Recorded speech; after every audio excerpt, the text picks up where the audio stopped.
আরে কোথায় যাচ্ছেন, একবার আমার ভিডিও দেখে। তো আমি এখানে 20টা লঙ্কা নিয়ে নিয়েছি, আদা রসুন একটু পেস্ট করে নিয়ে লঙ্কার সাথে মাখিয়ে নেব। এবার একটা ভাজা মশলা তৈরি করে নেব।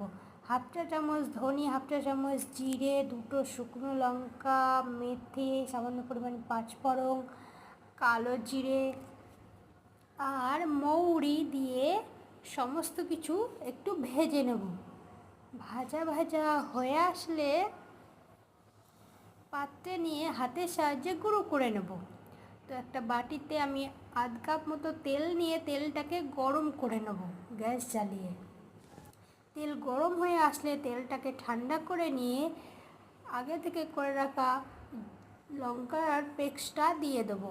আমি এখানে লঙ্কাও কিছুটা পেস্ট করে নিয়েছি, তো আমার বলা হয়নি আগে। এবার একটা কাচের বয়ামে নিয়ে সব তুলে রাখবো। তো লঙ্কার